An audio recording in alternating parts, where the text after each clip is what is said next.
ನಮ್ಮ musical emperor ದಯವಿಟ್ಟು ಬರಬೇಕು.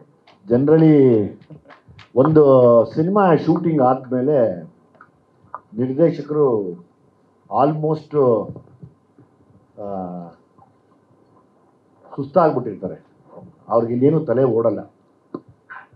ಶೂಟಿಂಗು, ಎಲ್ಲರದು ಪರ್ಫಾರ್ಮೆನ್ಸ್ ತೆಗಿಯೋದು ಅದೆಲ್ಲ ಮುಗಿದ್ಮೇಲೆ ಹೆಂಗಾಗೋಗ್ಬಿಡುತ್ತೆ ಅಂದರೆ ನಮ್ಮ ತಲೆ ಓಡ್ತಾನೆ ಇರಲ್ಲ.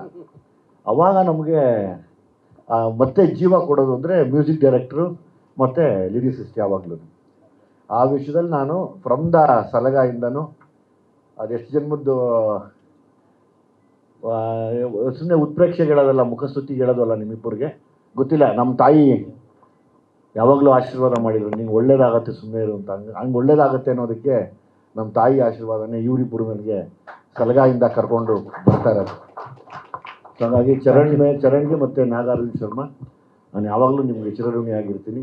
ನಾವೇನೇ ಮಾಡಿದ್ರು ಚೆನ್ನಾಗಿ ಆಗ್ತಾ ಇದೆ ಅನ್ನೋಕ್ಕೆ ನೀವಿಬ್ಬರೇ ಮೇಯ್ನ್ ಕಾರಣ. ಒಂದ್ಸರಿ ಶೂಟಿಂಗ್ ಮುಗಿದ್ಮೇಲೆ ಮುಗಿದೋಯ್ತು ನಮ್ಮ ಕತೆ.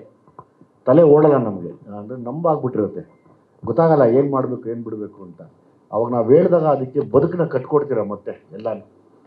ಹಾಗಾಗಿ ಈ ಕ್ರೆಡಿಟ್ಸು ಅಥವಾ ಏನೇ ಆಗಲಿ ನಿಮಗೆ, ನಿಮ್ಮ ಮ್ಯೂಸಿಕ್ಗೆ ಮತ್ತು ನಿಮ್ಮ ಬರವಣಿಗೆಗೆ ಯಾವತ್ತೂ ನನ್ನ ಕಡೆಯಿಂದ ನಾನು ಚಿರಋಣಿಯಾಗಿರ್ತೀನಿ.